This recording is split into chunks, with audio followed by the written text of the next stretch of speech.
Hello, hello, everyone. Welcome back to Paranormal Connections radio show. I'm your host, Christina George, along with my co host.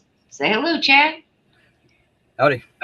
He's back. I found him. Yeah. He was lost last week and, he disappeared. He ghosted us, just to say the least. But everything is good now and he is back. So Back. Back. he is back to haunt us for the rest of the night. That's right. Um, Or for the next hour, anyway. at least for the next hour, right? Right, at least. So, wanted to start out. So, for many of you, we were just talking about this before we went live. Many of you were here last week when we were doing the show, and we had Vanessa Hogel on.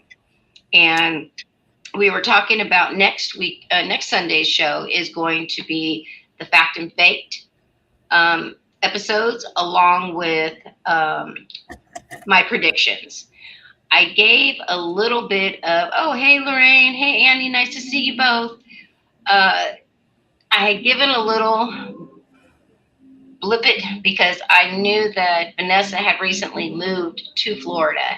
And so I was talking about all of the predictions and things I used to do, but I don't really do them anymore. Hey, Okay. man. You both are looking so good. Oh, well, thank you so much, Lorraine. So yeah, and Lorraine, this will probably work for you too, because I know you're in Florida now too. But so as we know, I was talking about the prediction show, and we were kind of talking about why I didn't or I don't do the prediction shows anymore. And at the beginning, nobody really believed the predictions that I was getting from the precog dreams. Then, as I started putting more things out, it really started happening. Hey, Stanley, nice to see you. They really started like coming quickly and very accurately. And at that point, people started getting freaked out. And at that point, people were, getting mad at me, saying I was fear mongering. I was making, scaring people into think it was the end of the world. And I've always said, in all of up to right now, every precog dream that I've had, it has never been the end of the world. Let me just put that out here now. I don't see that happening anytime soon. So yeah. Darn. I know, right? But I did give a little snippet to the people who were living in Florida, because I said that I thought everybody should prepare, because not only were they going to see a lot, obviously they see hurricanes because hurricanes are very popular or happen there quite often, but that we were going to see some incredible weather that was not normal. So I would say like really bad hurricanes, so maybe a lot Something higher. Yeah, like getting up to the F4, F5s, things that it's not normal. But again, I was seeing all kinds of different things happening, and again, it kept focusing on Florida. And like 2 or 3 days ago, a couple people who were watching the show started sending me these links, and they said, "Did you see that there's a big sandstorm from the Sahara Desert that is coming, and it's about to hit Florida?" That's, And I that's said, awesome. "Oh, no, Yeah, I didn't.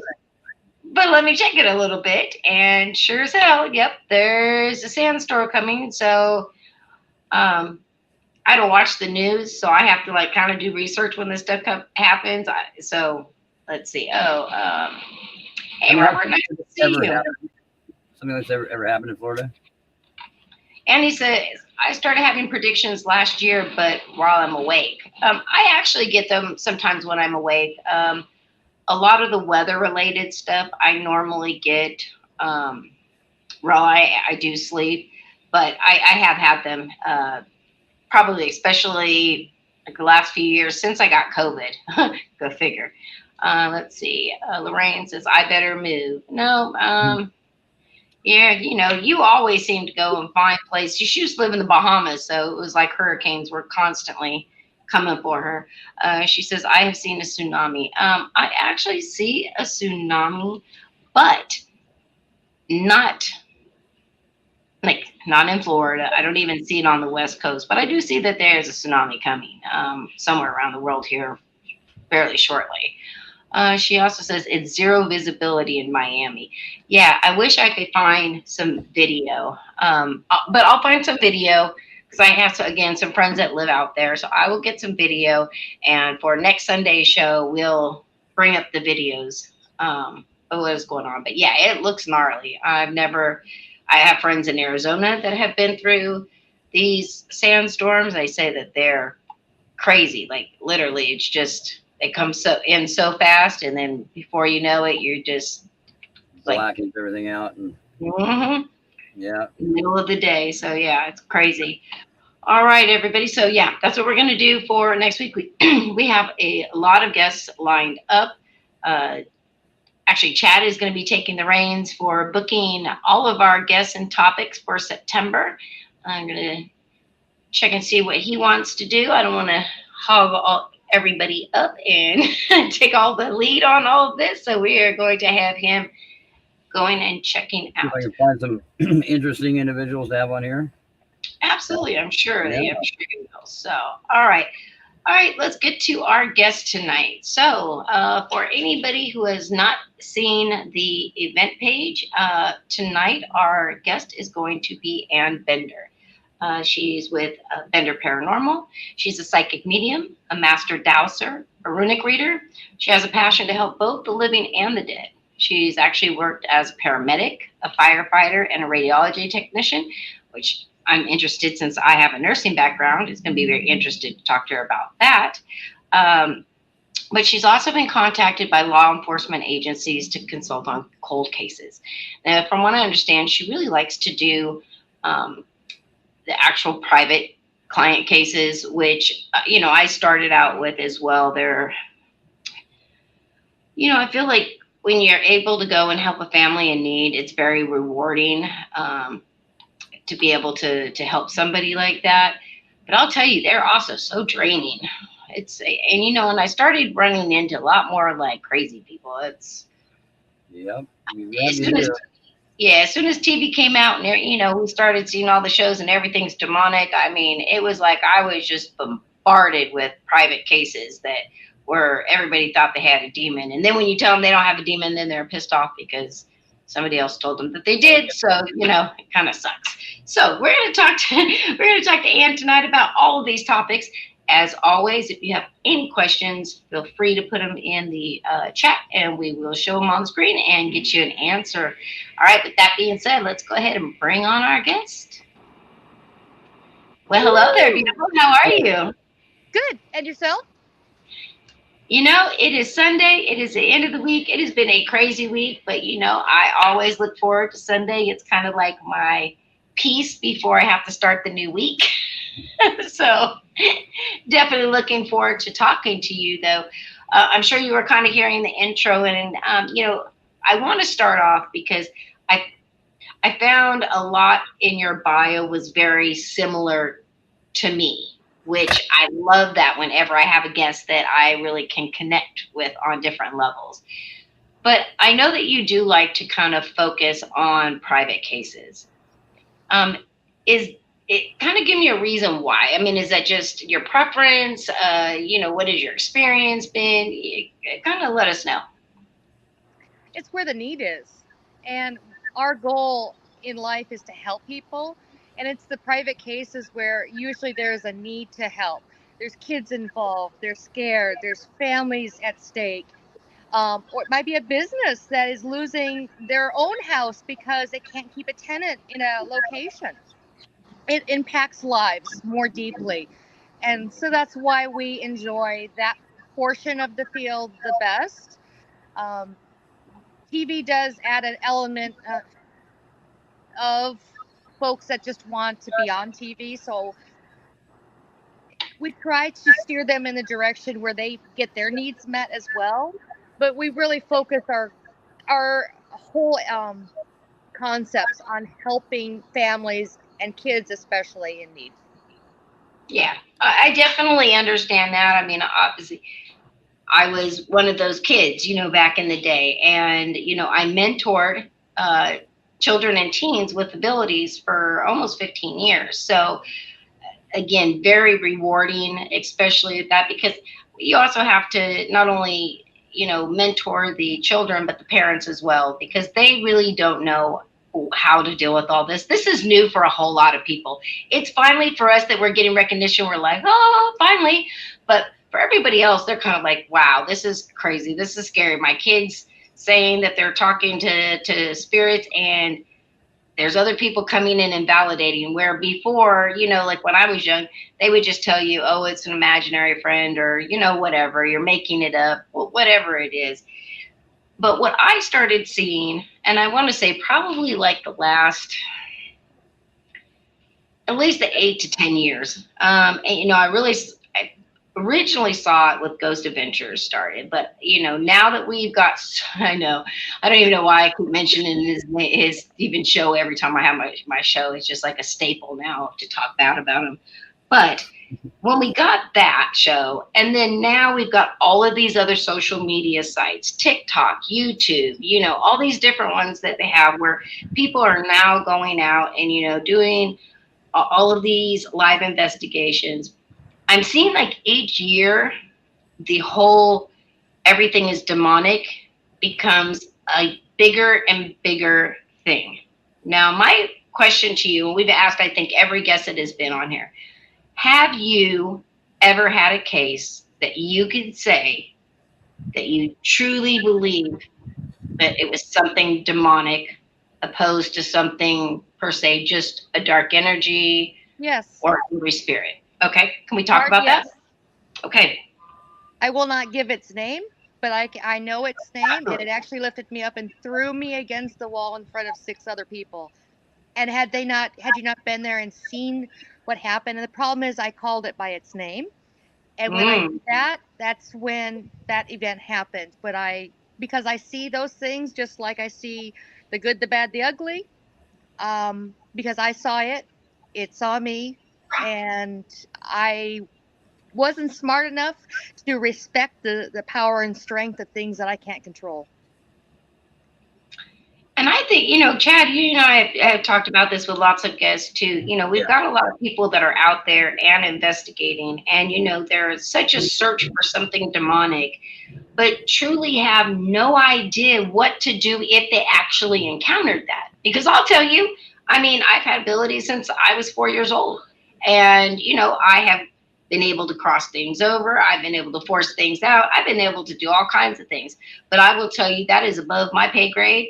If it was to encounter something like that, I 100%, thankfully, because I've been in the field for so long, I do have some absolutely go-to people that I know are legit and can do that. But most people don't. Most people don't. We don't take those cases as a rule. We screen them carefully. This one slipped through the cracks. I blame my husband for that. Um, it had all the telltale marks. The problem is there were other factors that hid those things.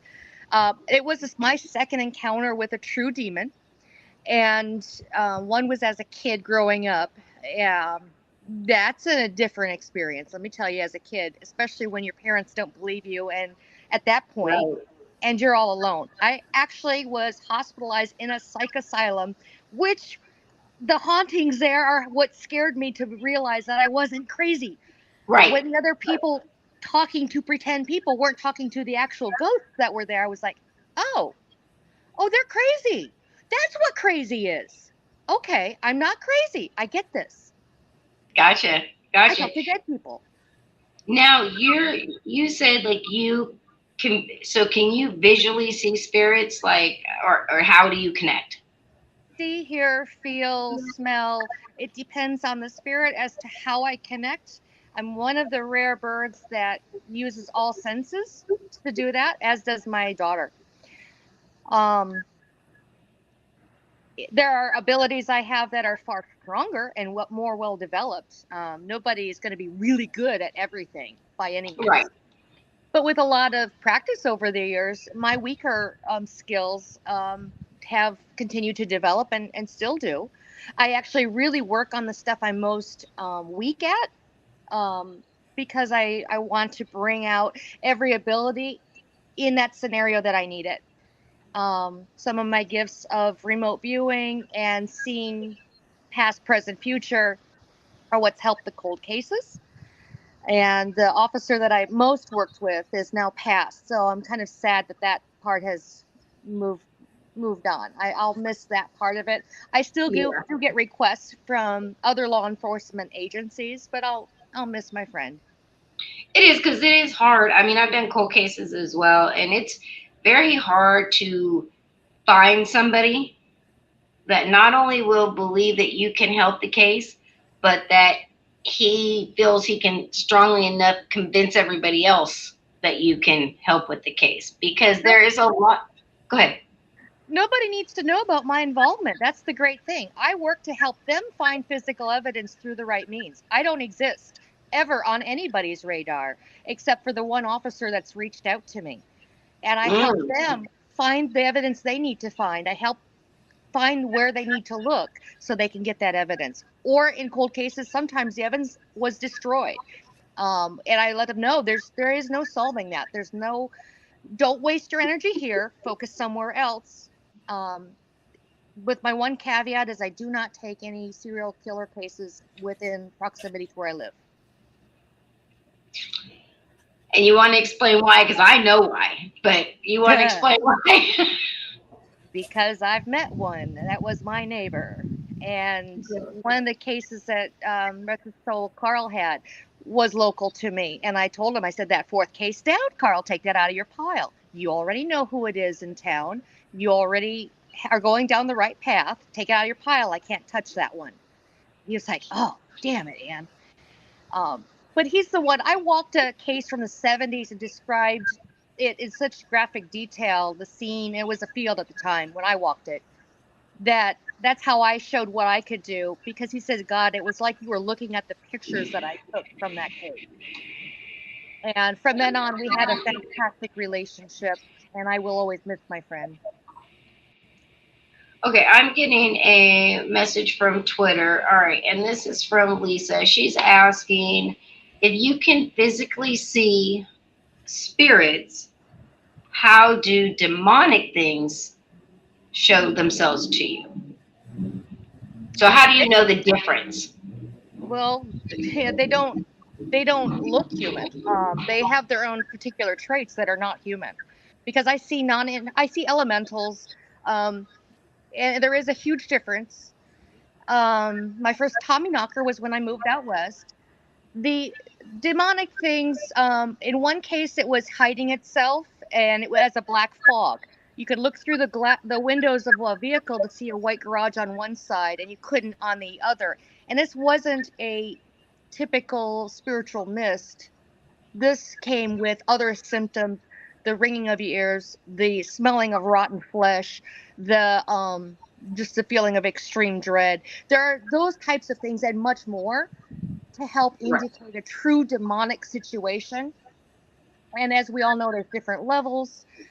We do not handle those cases, but we do are knowledgeable of it to be able to screen it and get those folks to the right people that can help them the right way.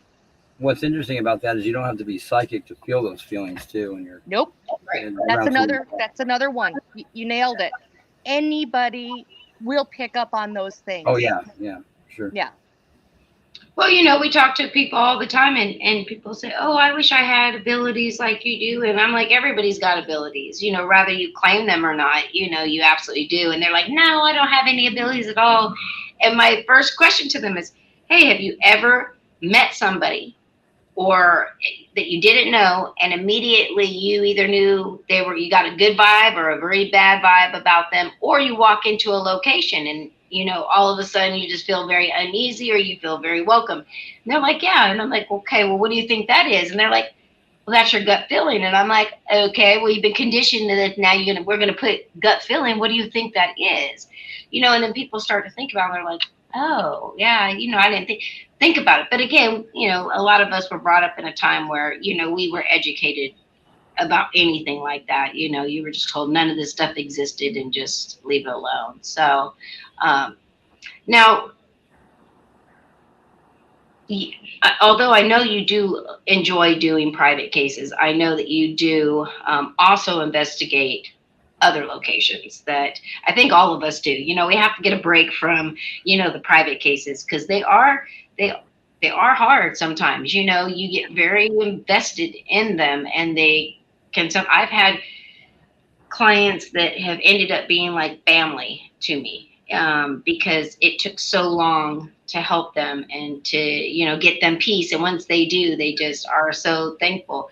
But I kind of, on the other hand, now it's like, yes, when I don't want to be drained too much, I like to do different locations. But Chad and I were talking about this. There's so many locations now that's on everybody's bucket list, and like everybody goes to the same locations. For you, do you like going to places that are super popular, or are you more drawn to locations that are not overly investigated? I have my own special locations, some of which are we've been the only ones to investigate, or we have some local ones that are incredibly active. They're our training grounds. One of them is in Woodland. Now, while many of everybody has investigated the Woodland Opera House, it's not on mainstream media, but we have Right. spirits there we constantly interact with. They also, um, because of the fire that happened there and the building across the street that's so incredibly active, the Armstrong Algae building, we're the only ones that really bring folks in there just because it hasn't been on TV, it hasn't been on anything. And you will have an experience in this location. It doesn't matter with your news media, they will interact and they will talk to you and they will let you know that they're there. Nice. I just want to say hello to Jeff from Crossroads Paranormal Research Team in Australia. Thank you so much for joining us tonight. Again, if you guys have questions, you can continue to send them on any of the platforms. You can send me a direct message and we will ask the questions. So what are your thoughts on places being, overly investigated? Because for me, it's, again, I have access to so many places, but I go and, like, for example, I just was up in Virginia City. Now, I absolutely love Virginia City. Love, love, love it. Love everything about it. It's haunted everywhere you go. But when I go into the Washoe Club, even to Mackey Mansion, to a lot of places up there, I feel like everybody that goes and investigates up there, it like just dumps energy in it. It is so claustrophobic to me that I can barely walk in anymore to investigate. It's just so thick. Do you experience any of that? I have a special connection with a person in spirit at a different location. She and I connected a long time ago. So when I go, she actually looks after us. Otherwise, my husband, who's Native American, gets incredibly sick. And Interesting. if I say her name, it'll give out who she is and where she is. But she actually came over to where we were sleeping and talked with us in that location as well, which has its own activity. As you know, everything there is haunted.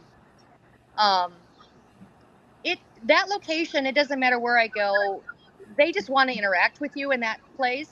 Now the Washoe Club is very unique and different. We were some of the first folks to ever get in there before Taps was on, before it was ever investigated. And I can tell you it's changed dramatically in what's there. And it's obvious other people have brought in things. It's a whole different environment. The sad thing is the spirits that need the most help, that died and were stored downstairs, are the ones often overlooked. The Right. stories that have created and some of the stories up above have turned. I watched the stories evolve, and the true facts of the location really get muddied between all the foot traffic of everybody else and folks not doing the actual historical research. Um, that's what bothers me most, I guess, about a heavily trafficked location, especially a place I adore so much, is when the Yeah. historical research isn't done. Preston Castle's another location that the facts and the historical research do not match what's happening there now. And that place is my heart. I started out over 15 years ago as a docent there. Then I started investigating the location. Then I became the residential, radio show for all the Paracons. I did. In fact, that was the first place I ever went to an actual haunted house, like a themed haunted house that was actually a haunted house, because I was so freaked out by them. So, um, yeah, I have a great spot in my heart for Preston Castle. But I even noticed even with that, because I've had plenty of friends over the years that have gone there to do documentaries and all kinds of things. And the first thing we notice is that when they first get there, a lot of people come very skeptical. And if you come very skeptical, you're probably not going to get anything. And so it's going to add to it. Now, when I was at Dawson, it actually took me quite a while to warm up. Even though I could see them, as soon as they would realize that I could see them, they would go into the shadows, they would hide. So understanding a lot of what they went through, I can understand that, so they're not very trusting to people that they don't know. And again, they don't like a lot of filming up there, which was another thing that I realized. But of course, everybody wants to go up there to film. And, so same thing that you're saying with, places up in Virginia. See, I see the same thing with that. Like, the basic history of the place, and you can go on just a regular walking tour during the day and find out all the history about it. But yeah, for the haunted part of it, it like that has even evolved, and it's like people start adding a little bit here and a little bit there to make it sound a lot worse or a lot crazier than it actually is. And I don't really understand, because they have just the history that they have it as it is amazing. There's no need to have to add anything to it, to be absolutely honest. Yeah, especially with Virginia City. Preston Castle, people don't realize it was the original Ione hospital, one of the oldest. And it's often overlooked. Where the hospital is one of the most active locations still. And the audio that I captured when I was there before it became a big popular spot was very specific to patients that were in the Ione hospital portion. I absolutely can believe it. Carrie says, "Hey, Carrie's been following my show for a very, very long time. So good to see you, Carrie." She says, "A spirit named Bet lives in our house. She goes everywhere with us sometimes. It smells like cigarettes when she's around. We learned that she died in a house fire caused from her cigarettes."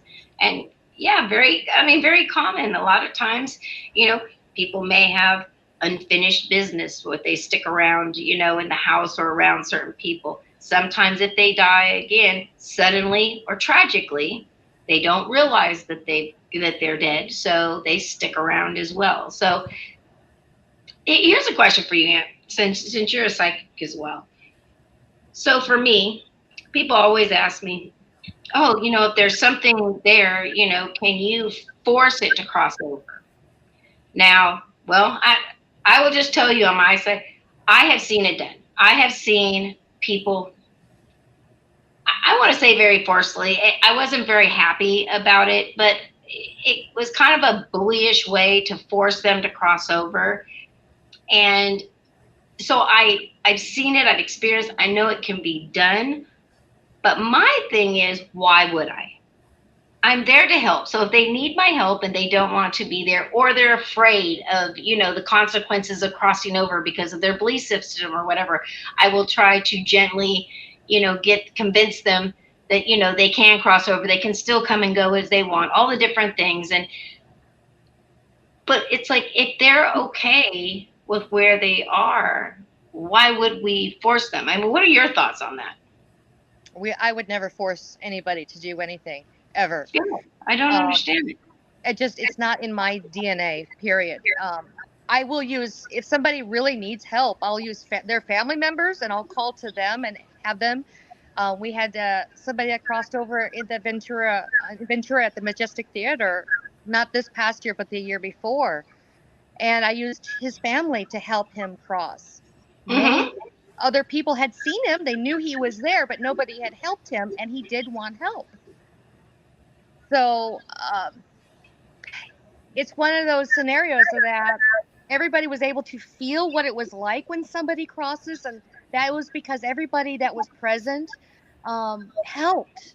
And Van Dorian was there. She actually really, she lent her energy to help because it was so exhausting. This crossover brought me to my knees. And that was because I was sharing that moment with every single person. It wasn't just me helping him cross. I was sharing that feeling so everybody could experience what it Right. was like to help. Right. Okay. Robert, he says, I only have an interest in going to popular or historical locations to get the ultimate or valid evidence of its paranormal activity in which nobody else has done before me. I mean, again, I love to go to places that have not, again, been overly investigated or are not well known. I think I get great, evidence when I go, but you can really get great evidence anywhere you go. Yeah, my only thing is, well, first of all, I am really not the one out there trying to say, hey, guess what? I've got the holy grail of all evidence. I think that if you even if you had been in the field 30 years, right, and you got this holy grail type of evidence, this field would tear that person apart, debunk them, make everybody think they're a fraud. I mean, come on, guys, look in the field right now. You can go on social media, and I swear to God, I'm not even on social media like I used to be, where I was like all up in the middle of all the drama, knew everything that was going on. I go on there and I just see everybody. Oh, the drama's getting too much. Oh, it's draining. And I look, and it doesn't make any difference. We are no longer a field that a lot of people help each other. I can remember back in the day where people could send me pictures and I would put them out on social media and ask people who followed me to give their opinion of what they were seeing. And everybody was very helpful of trying to get answers or, or debunk or whatever. Now it is nothing like that. Everybody discredits everybody. Nobody, everybody wants to be the head honcho of, all evidence.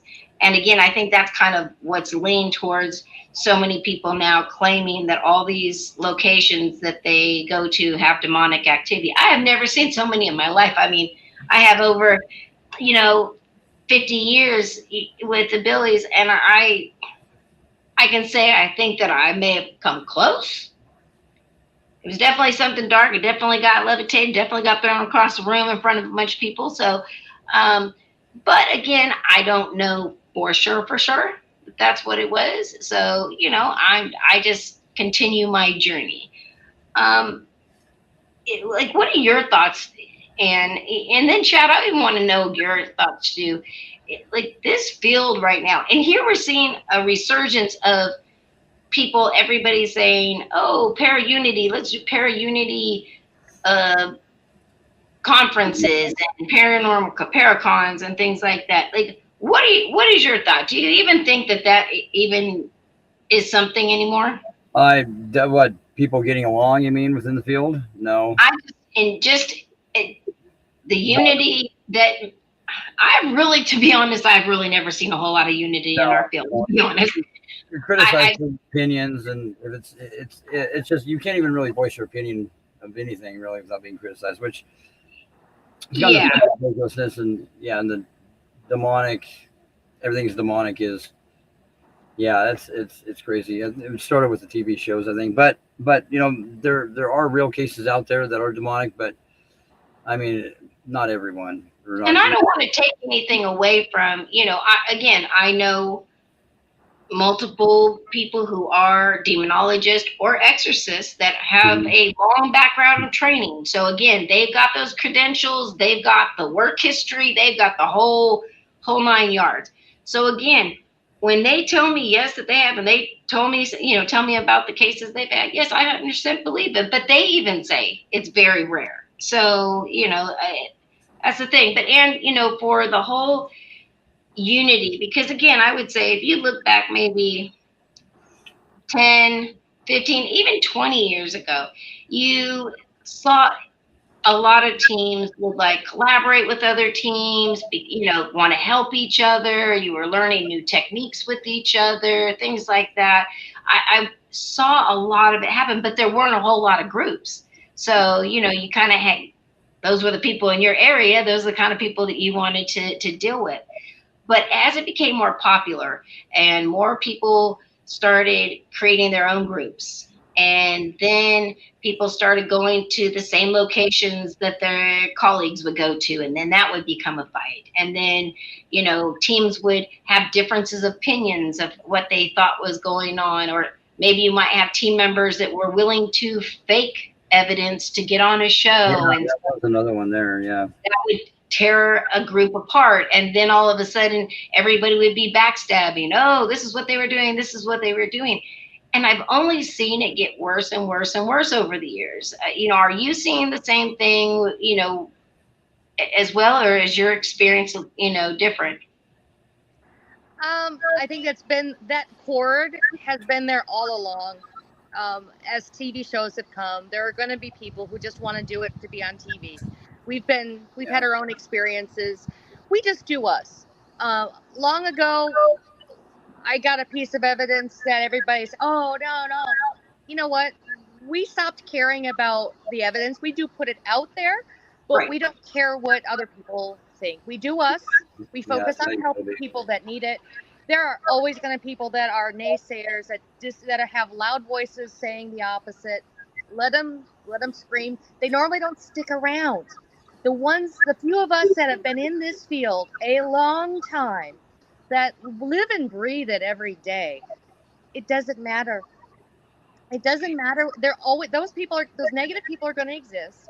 If I let that affect me or change what I do, then I would be a pretty miserable person, and I like to be happy. Oh I yeah. When I Yeah. say I like to help the living and the dead, I started becoming a health coach to help Right. people live longer. Yes. And No. I do me, and my clients are well taken care of, be it paranormal or health clients. And that's what I focused on. Because if I started letting all that other negativity eat into me, I would be so heartbroken and miserable. So I Well, ignore it.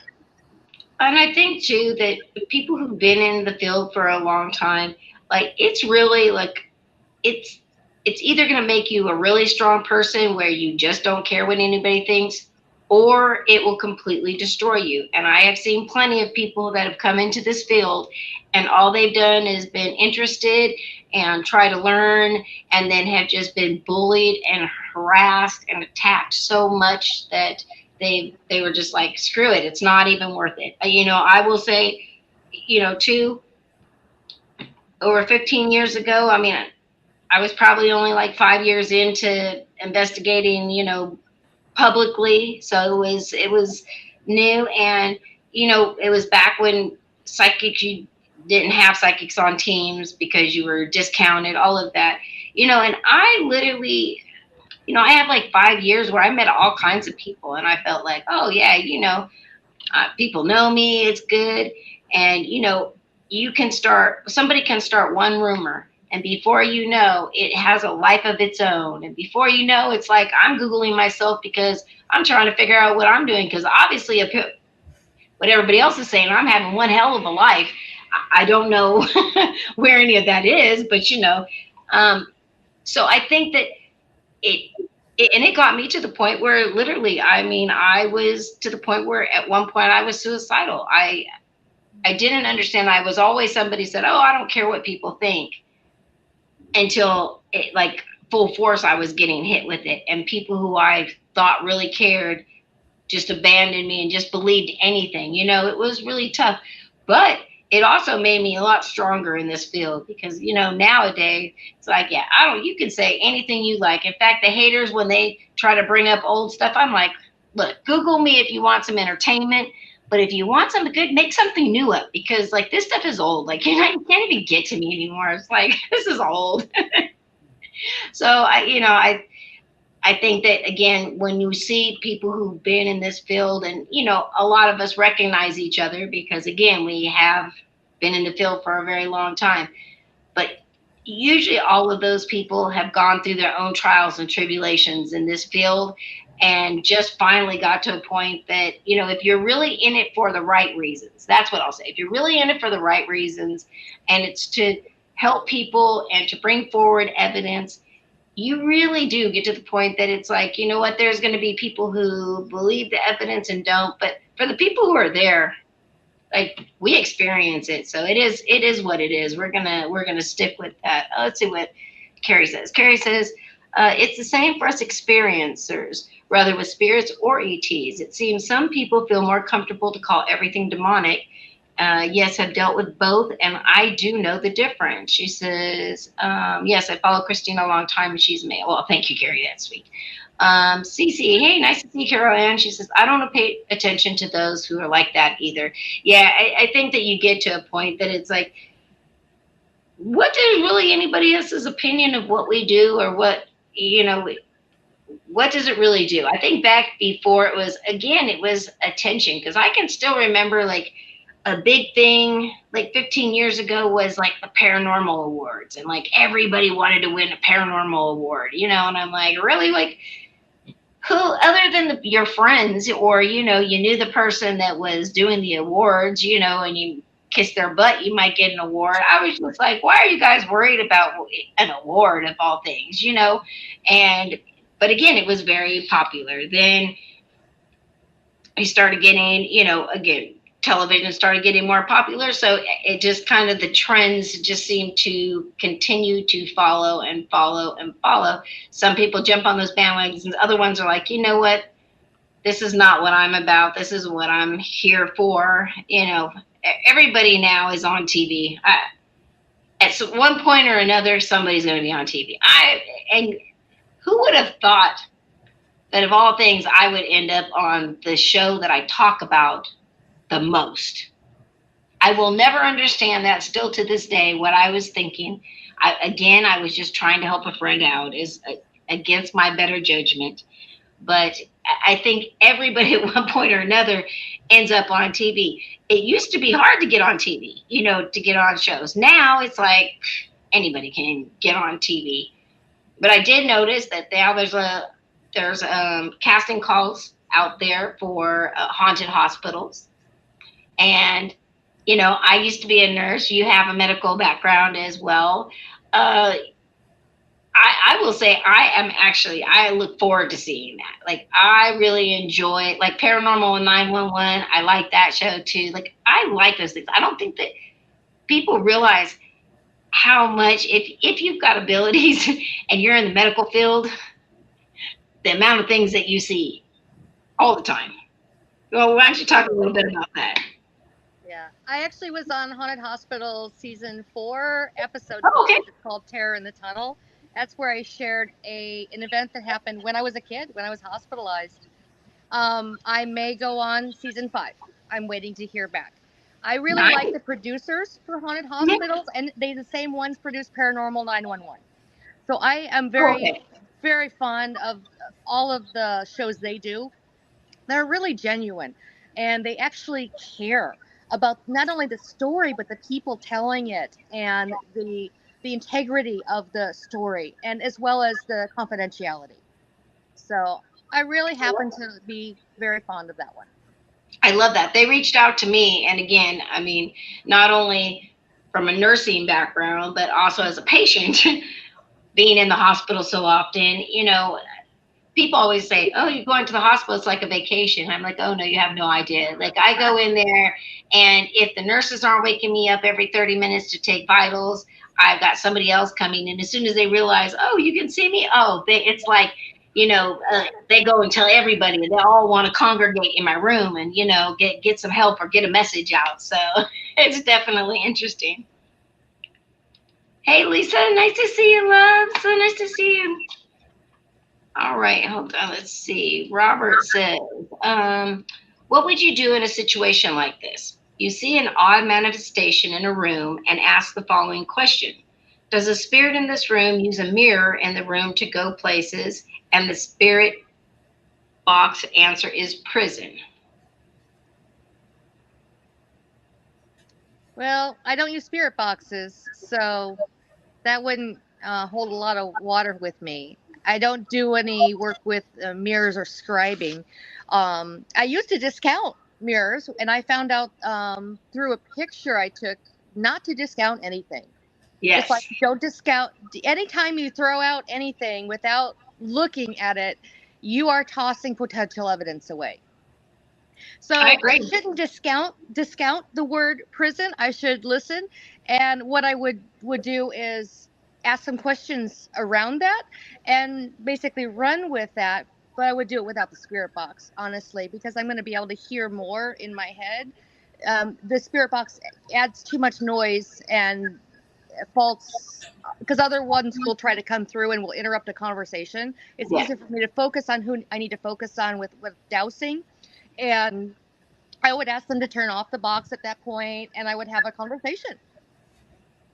And it's great if you have somebody like you or I who, can actually kind of be that spirit box, but a human spirit box. Because again, I know plenty of people who have the spirit boxes. Again, I find all this stuff very interesting, but I'm kind of like you. It's like if we're using all the electronics, it's very hard for me to communicate, opposed to if it's just completely, I'm just getting what I get.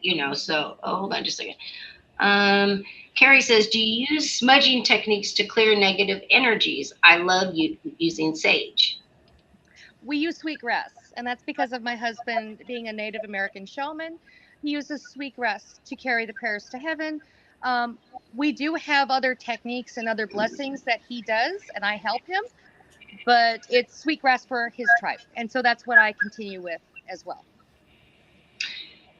Now, speaking of blessings, there was a big discussion, or I want to say debate, of people saying, "Oh, when you're doing a blessing or a cleansing, sage does nothing." Um, Me personally, and I want to know, how you do things with your team. But for me, what I found over all these years is there is no one stop cookie cutter cleansing or blessing.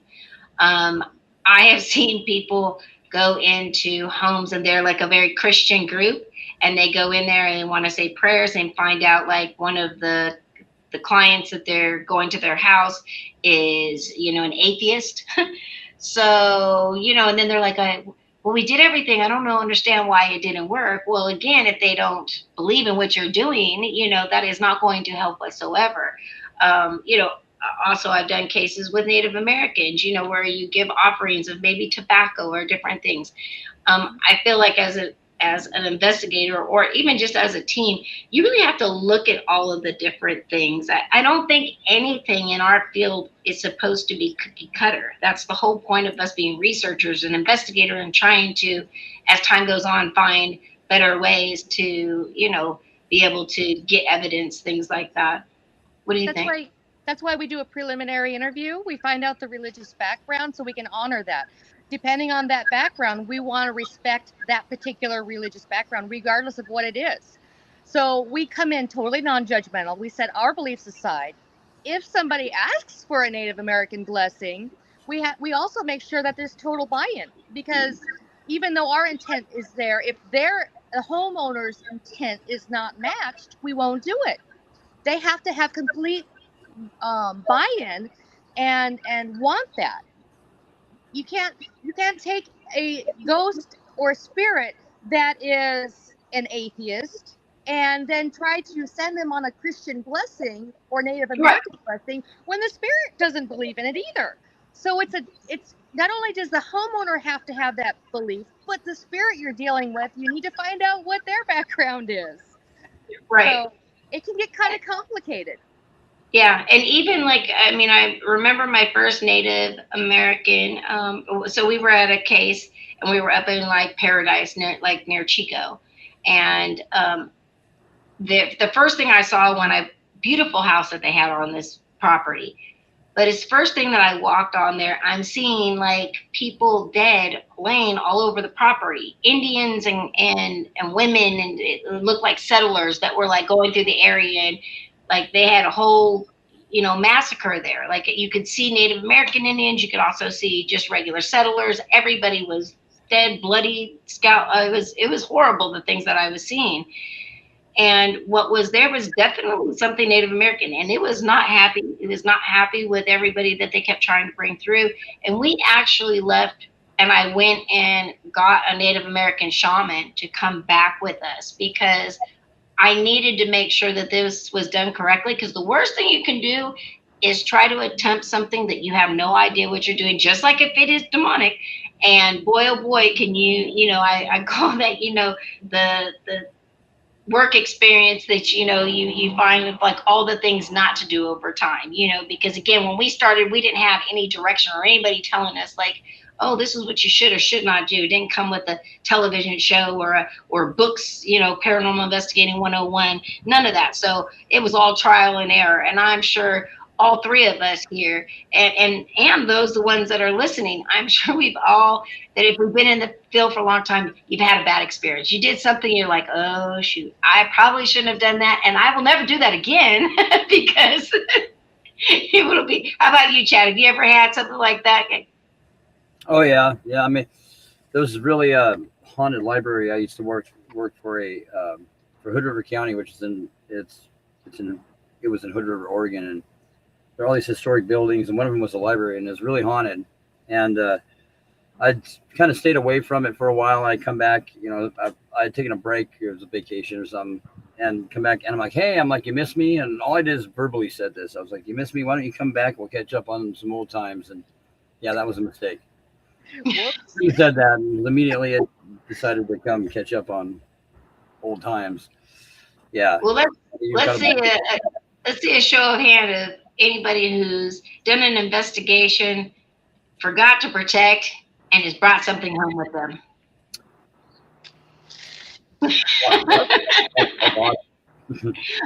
Okay, guys, so for everybody listening, just know you're not alone. Like this is stuff that truly happens to most of us. But again, that's why a lot of us who have been in the field for a long time, this is why we really preach like safety and making sure that you're protected, doing whatever it is that you need to do for yourself and your team and your clients, before and after, because we don't want anybody to experience what we have had to go through hard ourselves and learn the hard way. It's kind of funny for new investigators. I get a lot of people that, come and they're into provoking and all this kind of stuff. And I'm like, why in the world would you do that? And they're like, well, you have to if you want them to, interact with you. And I'm like, well, who told you that? And then, it'll say, oh, well, I saw this team on YouTube or TikTok, and I'm just like, yeah, see, this is the thing. You guys keep me in business. Like I will never have have a point where I have no cases. And I have seen so many investigators turn into clients because they just don't want to listen. They want to, learn it the hard way. So please, because I think that as time is going on, and I think that there's a lot more people in the paranormal. I think there's a lot more teams that I know people who have some very dark teams. They go out, they're doing rituals, they're just doing some stuff I really don't agree with. And again, that becomes popular and we see it happen more. And I am noticing that a lot more places that I go to, that I've gone to many times, just have a change in the energy. Mm-hmm. And, I don't really like that. Lisa says you look amazing. Thank you, Lisa. Everett, hey girl. So, all right, so she said that she's never had anything follow her, thankfully. Well, that's a good thing. She says there is a great book about protecting yourself by Michelle Ballinger. Yeah, I know her well. Called The Ghost Hunting Survival Guide. It teaches you grounding and more. Yeah, and again, that's what people should do. You do a little bit more researching on what you need to do if you're going to be investigating, opposed to just jumping in the ring and watching TV and using that as your training tool. There are several clients that I have that I mentor, and the focus is on grounding usually, to help them get their own legs. And when you're strong in yourself and you ground first, the chances of you bringing something home and making those kind of boo-boos that we all have are going to be far less. So by grounding and just setting everything that you have aside from the day that doesn't come with you to the investigation. You want to Okay. go there with a solid foundation, well rested, plenty of water, and be able to leave it there at the end of the day. You don't carry it home, it stays there. And then when you go home, you're going to sleep great. Absolutely, absolutely. All right, Lucas from Instagram is asking, what do you think about the training that you can get online that you pay for and can get a certificate? Oh, Lucas, why did you even ask that, honey? You're new. I know you're new. Don't waste your time or your money. And just by Anne's reaction, I know that's I'm sorry. I'm sure there is something out there that can help. It's not the same as knowing somebody, meeting them in person, and learning one on one how to keep yourself safe and how to go forward investigating, and good conferences where you yeah. have that human connection and human interaction. We're all going to be learning, all of us. No, but there are no experts. Well, no, it's true. And also, We're, this isn't a risk-free uh, pastime hobby too. We're gonna have things follow us back. I think kind of, it's not, no guarantee. You know, Yeah. Well, Lisa says, I've seen people ground and still get attached or bring something home. It's super important to have knowledgeable people around you to know the signs and be there to help when warranted. And yeah, Lisa, I have to so agree. That is so important because when I got jumped when I was in Virginia City in the basement of the Union Brewery, I was with people who I had never investigated with before. And the worst thing was is I had no control over my body. I could hear everything that was being said, everything that was going around. I just couldn't say or do anything. I was just like stuck in like a trance. And I kept hearing them say, "Oh, where's Christina?" And they're like, "Oh, she's a psychic. She's probably over there trying to get in a trance." Okay, well, anybody who knows me, first of all, knows that is absolutely not how I connect. I don't need to get in a trance. I don't need to do anything. I just walk in and it's going to be there. It's not. But it was very important because they left me for almost 2 hours, like just stuck like that.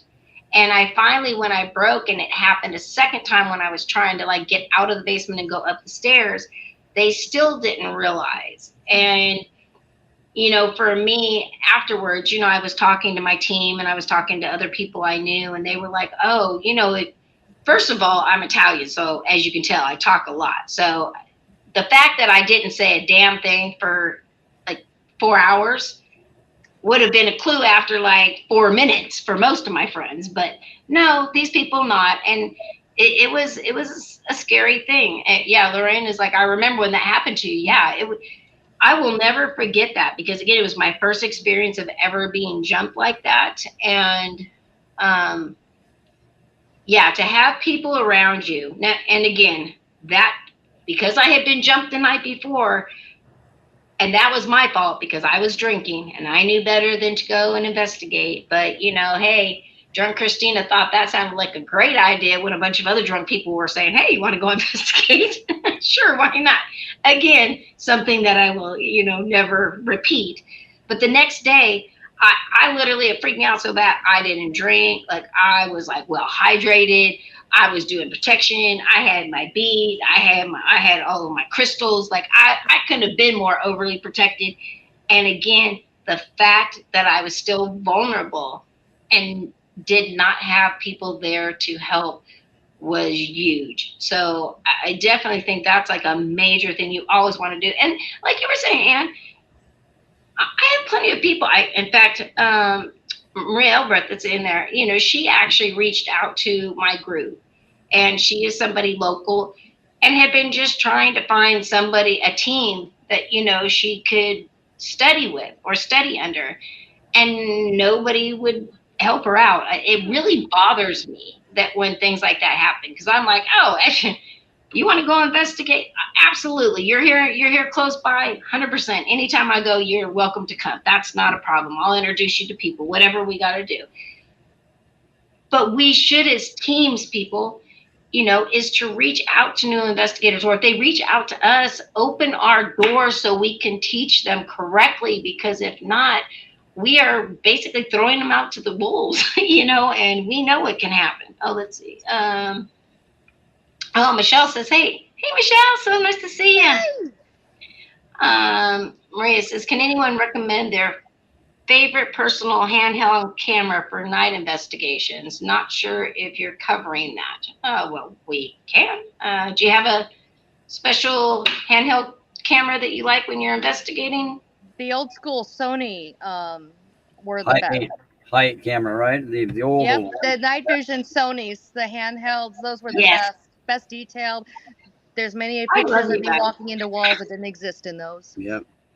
Yes. True. Hey, like, if I could literally go back to the little, cassette tape recorders, like I had one until that thing like finally took a crap on me. I had that for so long. I had it back when I was like making tapes off of the radio, recording off the radio onto my cassette tapes. I definitely know that one. Hey, Eddie. Yep, had a great Sunday. It is getting ready for the start of the week. Sparky, nice to see you. Michelle says, I have helped out a few. Oh, yeah, I'm absolutely know you have. Michelle says, hi to you, Ann. Carol, hey, Carol. She says, cell phone work well at night. So, yes and no. So, yes, if you have a really good camera and, camera on your cell phone, you could use that. But I will tell you, if you're planning on using any kind of equipment, anything that is, motion sensitive, anything like that, your camera is going to set everything off.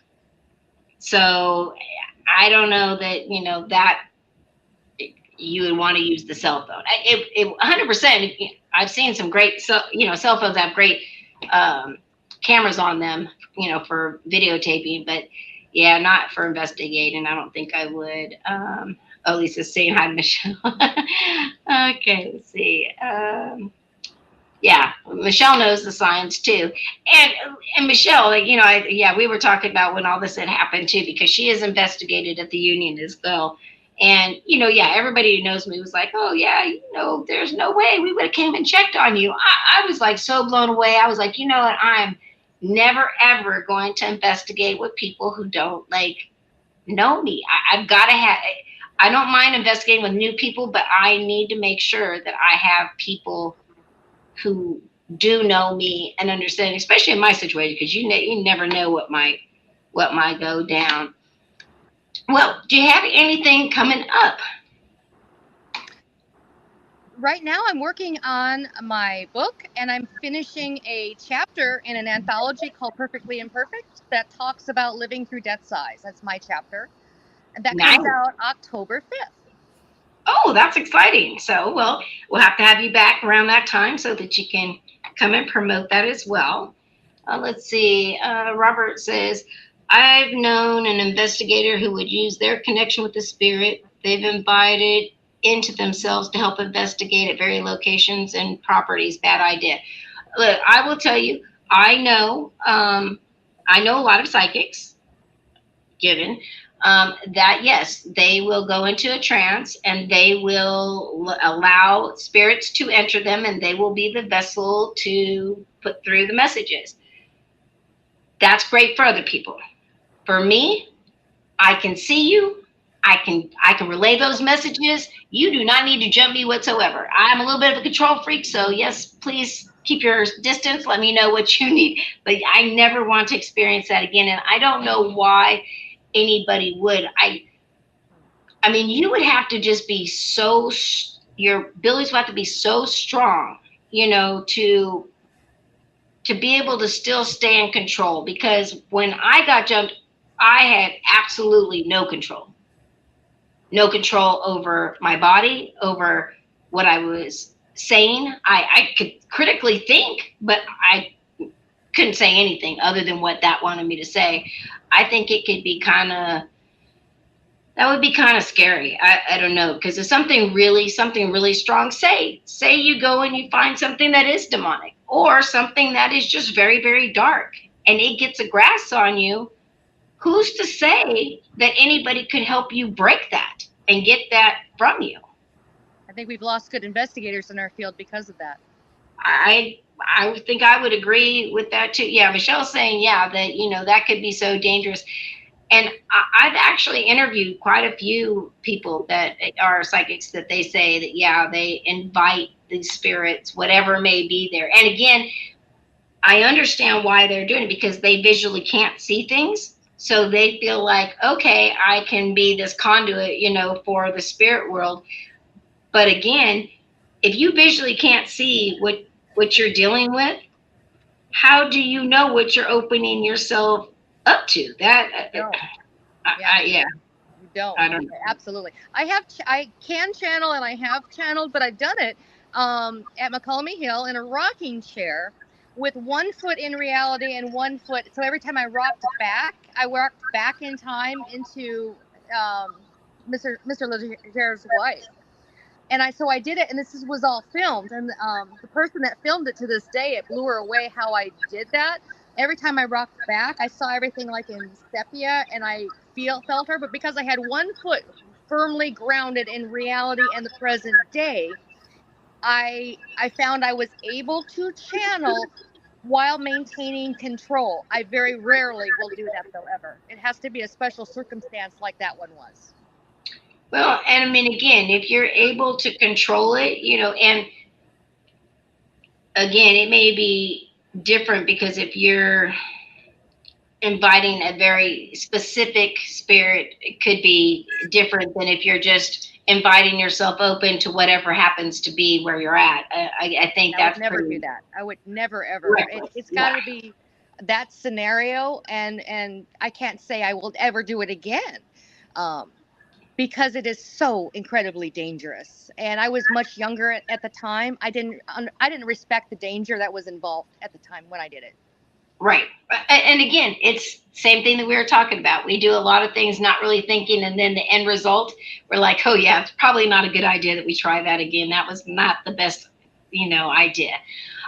Maria says, never invite the unknown into your body. We are connected to everything, including the negative. You can't assume spirit is good. Yeah, you absolutely, that's true. You don't know what is going, especially if you just open yourself up to anything. Michelle says, interesting, so awesome. Sounds like you were walking in and out of a portal. That's amazing. Yeah, it was a pretty unique situation, and Hotel Leger. It was upstairs, and Mr. Leger had already just thrown my camera and broke it, which was my best camera ever. It was his wife who was having a moment and expressing some of the grief because he wasn't an honest husband to her. So it was a pretty interesting dynamic. I highly recommend visiting the McCulmy Hill if you want a fantastic experience. I've heard a lot about that place. I mean, I've never gone up there myself, but I've absolutely, I've heard a lot about that. It seems very cool. Let's see.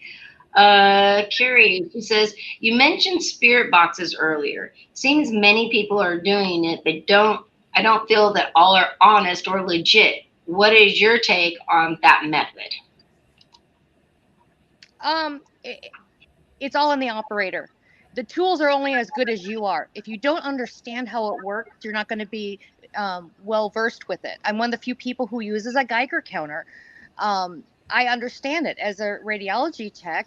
I understand the technology and the fact that it offers up information, part of the EMF scale, that most people don't understand and it's overlooked. Right. But the tools are only as good as you are with them.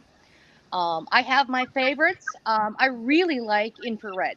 I think it's a nice way to show apparitions that are not seen with the visible eye. They will show up on the infrared spectrum more easily than not. Yeah, I would agree with that. I would just also add, I've been a little skeptical about spirit boxes. I know plenty of people, including Michelle, that uses them and get great results. I will never doubt that. But I do know people who also know how to build them and have absolutely programmed the word bank with very specific things to trigger, to make it say certain things and names, and they can be programmed. So again, you have to trust the person that you're working with that is using one.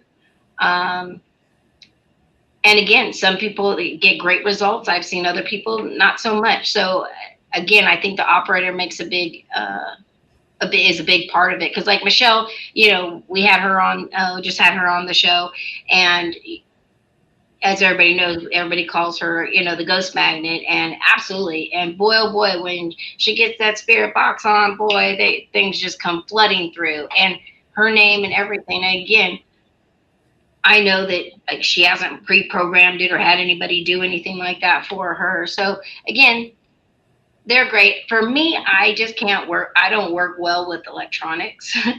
So they are not my friend.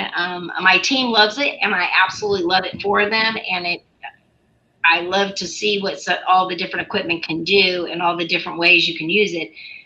I just can't use it. I just get to be a spectator. There was one introduced into the Ventura investigation at the Majestic Theater where my friend Tammy and I were sitting up in a room having a conversation with the woman that was killed, Amanda. And I don't get names that often, but I got her name. The team that was coming up and that we did scare the bejeepers out of. I'm sorry, guys. I kind of intended to do it. My bad. But anyway, that aside, they had no idea that I'd come up with the name Amanda. And the box they brought up repeated her name multiple times because she wanted help. And that's why she had reached out to me. So there is a time and a place. I had no contact. I don't even know whose ghost box it was. And they had no idea who Amanda was, but I sure did, because Tammy and I had just had a long conversation with her, and how she had met her passing. And it was an experience for me to open up my eyes that it's all about, not discounting any information. Any information can yield, or any technology can yield information.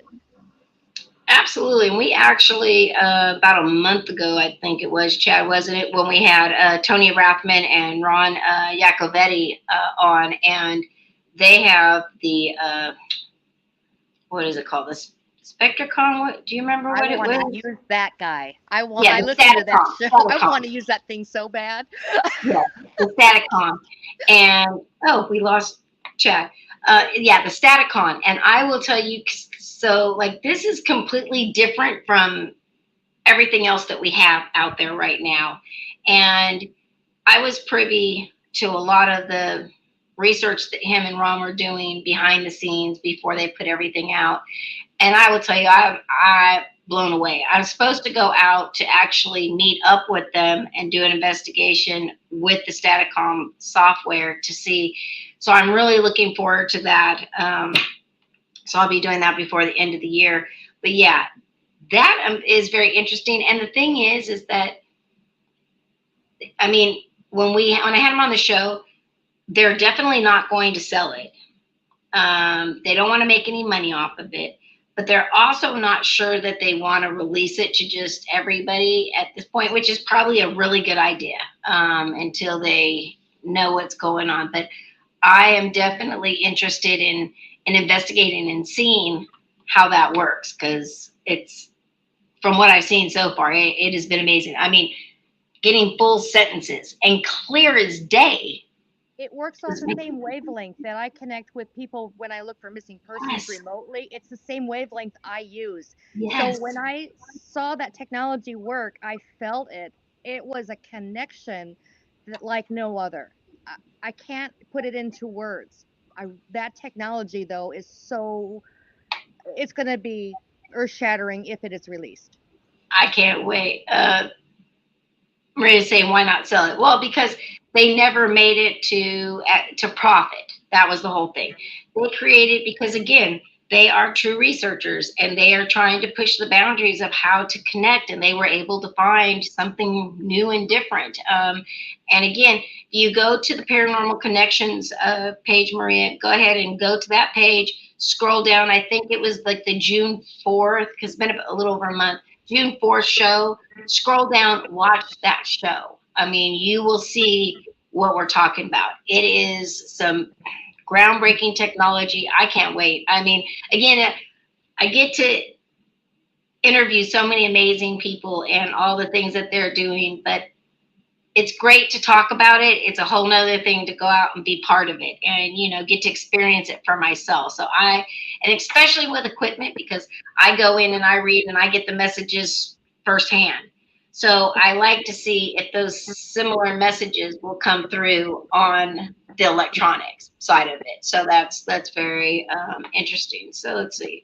Robert says, I'd rather play hangman with my K2 meter than use an SLS camera for legitimate evidence. Hey, it's entertainment, I will say.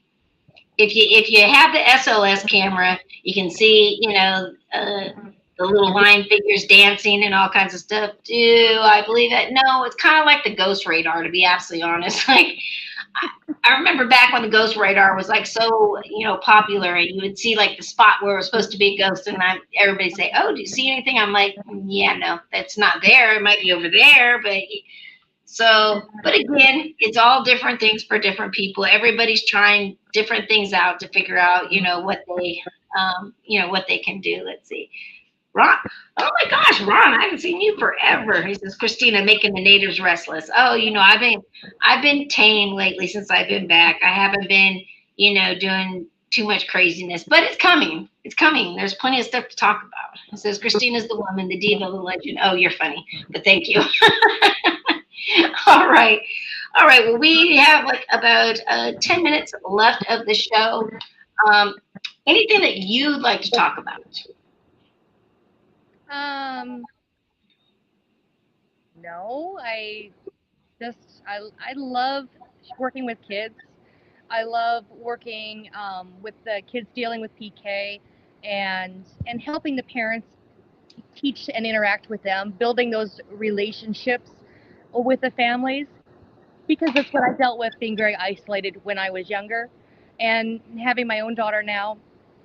Um, it's near and dear to my heart to help families in that regard.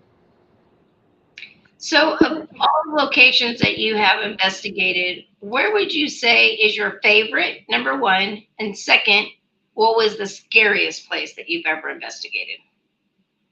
Scariest is Waverly at sunrise, Oh, not at night, sunrise. I had to go back in by myself because I lost an earring up on the third floor, which it still holds to this day. So that is bar none my scariest. And when we drove up that, I was there for 2 nights. This is back in the day. We had Taps family and night watchers. And the first night it was pouring rain. I get out of the car in the headlights in the pouring rain to open up these gates. And all I hear is, and I stop and I look back at the headlights and I look up ahead at this mansion and go, what the hell am I doing? So Waverly started off by scaring me and ended with scaring me. okay. My favorite spot would have to be the Armstrong Algae Building in Woodland, and taking folks there to have an experience. Seeing the film crews, the batteries go dead, and the shock and puzzlement on their face. I just charged these. These are 2-week long batteries for news. How is this dead? And I'm listening to the spirits talk to them, because they've already given me their names. They've given me paperwork that have some of their names on them. And the one request on one of them was Louis was to pay his bill. We're like, what bill? He shows us he owed a income tax from 1946. His one request was pay my bill. Well, it was his income tax. So Oh, Lord. that location by far is my favorite. It actually, they are going to have a tour. We're going to help the owner do a tour October 7th.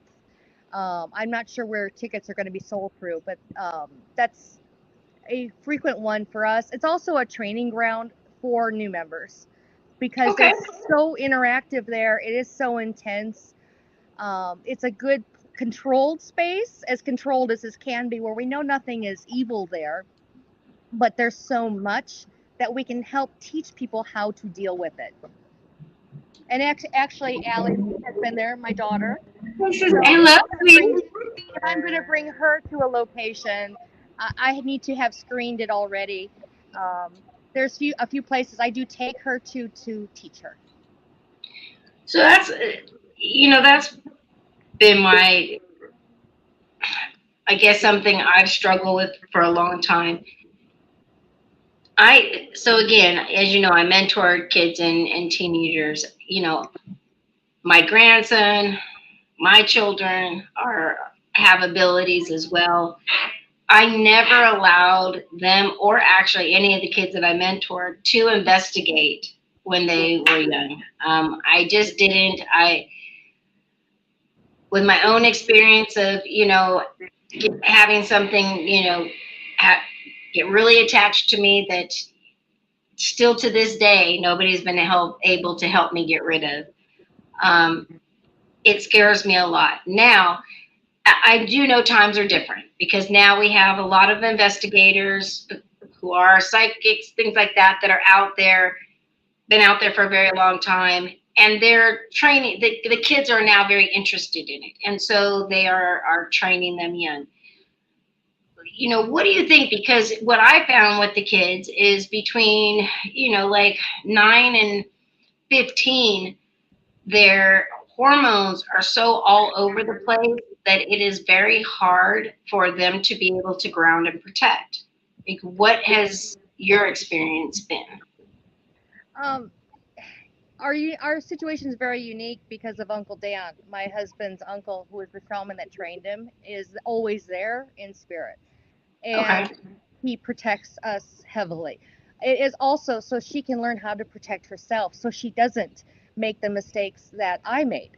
Um, as a parent, I'm constantly watching her very, very closely. I'm constantly guarding for her, no different than when she was an infant. I look after her, but at the same point, I'm teaching her how to protect herself. I think there are many other families that may or may not have the skill set. We've learned the hard way. So that's my take on it. I will not judge anybody else by saying, no, don't bring kids. That is their Right. choice, absolutely up to them. And was a lot of hard conversations that my husband and I had, how we were going to approach this, but we understood she has gifts that I do. She's living and breathing this already. If I don't give her the tools to handle it on her own now, when? Do I wait till something bad happens? No, I'm going to teach her to be able to stand on her own 2 feet. But that was my choice as a mom. Right. And each mom and each dad out there has to make their own choice. Yeah. I think mine more so was like the first time I took my daughter, she was like 16 and she got attacked. And, even though we were protected, and again, I had many friends of mine who mentored me who said, it's very hard for, children to protect against, that kind of thing. And then so when I was mentoring the children, I didn't want to be responsible to put them in that kind of a situation where something like that may or may not happen. Now I know Susan is in chat, and she actually runs the Nevada State Prison out in uh, Nevada, and she doesn't allow any children. They have to be 18 or over, no problem. Ron was saying, how do you define somebody who's old enough? I don't. I can't say that who's old enough. It's just always been in with my investigating, as well as when I mentor. They were not allowed to actually physically go on an investigation with my team until they turned 18, and that's just because again, then at that point they're considered an adult. They can sign a waiver if we needed to, whatever. But yeah. Maria says children go to prisons all the time. Yeah, well, you know what? If it's like the Nevada State Prison, they shouldn't, because again, you have some of the worst people that go to prisons, very violent. If you want something to happen to your child, that's probably the place you would take it, and it would happen to. So I wouldn't take Ellie there. That's a location I would not take her to. But she doesn't go to every location. I have to screen it first. Okay, gotcha. Yeah, I do. There's no way. No. Gotcha. Jackie says, the most disturbing to me is that it skipped a generation. Now my little granddaughter has my abilities.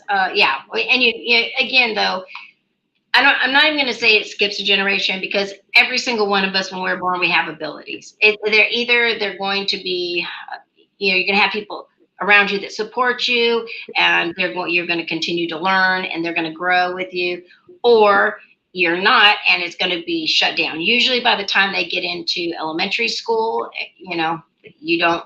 The people you're around aren't having the same experiences. You end up with a block.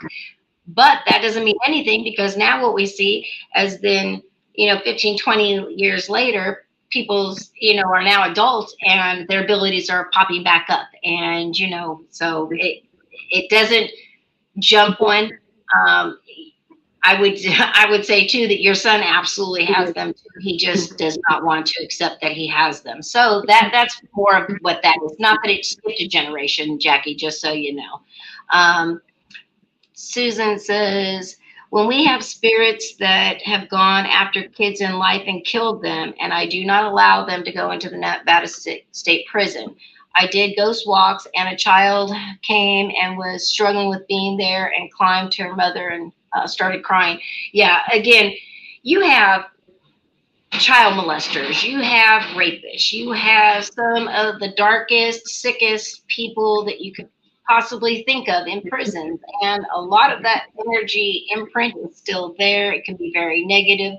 Many of the people that die in those prisons die very tragically or very suddenly too, and they don't cross over. So however they were in life is exactly how they continue to be in death. So if they were a child molester and you bring in a child, yes, they are probably 100% going to go after that child immediately. If you have a rapist and you're a woman, I have had rapist, spirits come and start trying to grope me and do things. So I've seen that, happen as well. So yeah, there are certain locations, and I would say for sure prisons, any prison is not the place to investigate and allow any kind of children. I mean, again, that's me, nor would I go anywhere that would allow kids. I just think that could be very reckless because of what it could happen. With what you're saying, Anne, is like, you're you're researching these places, you're checking them out before you're taking your daughter there. I mean, of course, you're mentoring her on how to deal with everything and giving her little doses. And and again, something could happen that way too. But I think that again, you have that choice as a mother, and hold on. Maria says, what about youth detention centers? Well, you're going to be right in the same situation there. Anywhere where you've got a lot of violent, angry people caged up, you're probably going to have some negative stuff there. And again, you just have to be smart of where you're going to include children, because remember, they are not as strong as some of us are, and with protection they're still very vulnerable. It takes a long time of mentoring and teaching just to get kids to be strong enough to be able to do things out on their own and know how to do it correctly. So I would say that. Let's see, one last question. What traits can an adult have that will you not take with you? What traits can an adult have that you will not take with you? Well, again, what in my experience is, once, say a person is like a very evil person in life, and then they don't cross over, they will be very the same way as death. But if they do cross over, they shed all of that negativity. Everything that I've been able to find once somebody crosses over is very positive. They come and go. You don't hear the woes and all the bad things that happen to them in their life. It's all more positive memories and messages. But yes, has that kind of been your experience too, Anne? Yeah, I'd have to agree with you on that. They can come and go once they've crossed over. That's the one thing some of them don't realize. They think Right. once they cross over, they can never come back. And Right. then that's when I'll share memories that I have when I make that connection with them when I'm helping them cross. That Right. this is what I've experienced for family members that have crossed over, and they do look after you. And then they remember their own lives, times where family members have helped them from the Right. afterlife. They realize, oh, that's right. What was I thinking? So once I get past that hurdle, usually they cross pretty easily. One of the biggest holdups is that they think they can't come back. Oh, okay, hold on. He says, I mean, can an adult have a personality or trait that makes them somebody you will not investigate with? Oh, 100%. If you have some negative energy and I pick up on it, I will not investigate with you. I am completely okay and I have no problem, Ron, you know, I have no problem letting somebody know that too. I'll be like, you got some bad energy. Yeah, no. There are definitely people out there. Not only I don't even see traits, but there's just certain things about certain people that no, I will not investigate with them. Absolutely not. Let's see. Carol Ann says, my 22-year-old has gifts but wants nothing to do with what I do. And I'm okay with that. She does know how to do a blessing and protect. Yeah, Carol Ann, my daughter's the same way. I took her one time. She got scratched and she was like, screw this. I'm not, this is your thing. And all of my kids, you know, now as they're all adults and have children of their own, and my grandkids are very, very gifted, now they all want to admit it. It's also was very funny growing up. My children would always say if they had friends coming over, whatever you do, Mom, do not mention you investigating, okay? Like I don't need to be ever have all our friends talking about us. So it was like, okay, won't say anything. As soon as they like turned 18 and were grown, oh yeah. They're, oh Mom, you know what? I was talking to my friend and she said that there's some weird stuff going on in her house, and so I'm gonna let her know so that you can come and investigate. So when did it become popular now for me to you now you're telling all your friends to come and talk to me? Are you kidding me? Gotta love it. Gotta love it. Let's see. Robert says, my birthplace is a favorite place for me. I'm not able to visit home now, but they're always with me. Absolutely. And, you know, sometimes people, again, have unfinished business. Sometimes people will stay with family members or a home because it was a place of comfort for them. There are so many reasons why spirits stick around, why spirits don't cross over. I mean, again, I learn new things every time I'm out investigating. So I don't think any one of us has all of the answers, but you know, our experiences definitely help us have an idea of we're on the right path. All right, well, we are just a little bit over time, so I just want to say it has been great, Ann. Thank you so much. I've been trying to get you on here for a while, so I'm glad I got you here. Let's get you back in October so we can promote the book and anything else that you're doing. Obviously, let me know. I'm always happy to promote you and support you in any way. And I mean, we're right here in the same town, so we definitely should get together and, you know, go investigate somewhere, maybe go to Woodland or something. We'll find somewhere because I haven't been out to Woodland. I've been everywhere else around here, but I haven't been out there. So put October 7th on your calendar. I'll take you I along wish for a trip out there for that tour. I wish I could. I will be up at Vulture City that weekend. Ah, gotcha. Yeah, and I have to go there, so I can't I can't miss it. But we'll set something up for sure. Oh yeah. Oh yeah. Ed is the owner. He's a very nice man, and we always do something out there. It's a fantastic building. Nice. With a lot of neat characters in it, and one Cool. curmudgeon. Okay, well maybe we'll set something up and we can go out and tag team and do it for the show or something. We'll film it for the show. So we'll figure something out. We'll let everybody know. Thank you, everybody. I've seen everybody saying great shows always. Thank you very much. Again, make sure to share this with all of your friends in your groups, and we will be back next week. Obviously, Chad ghosted us again. I don't know what the heck happened to him again. But next week, don't forget, we will be doing the Fact or Fake episode. So you guys are going to be the judge. We're going to bring all the crazy evidence that's out there right now across TikTok and different platforms, and you let us know, do you think it's legit, or some of it looks pretty legit, some of it looks pretty bad. So I'm just going to see what you guys think, and we're going to go from there. And then we're also going to be talking about the precog dreams and predictions for the last 6 months. We'll see how accurate I am. All right, everybody, have a great night. I love you guys, and I will see you next Sunday. Good night.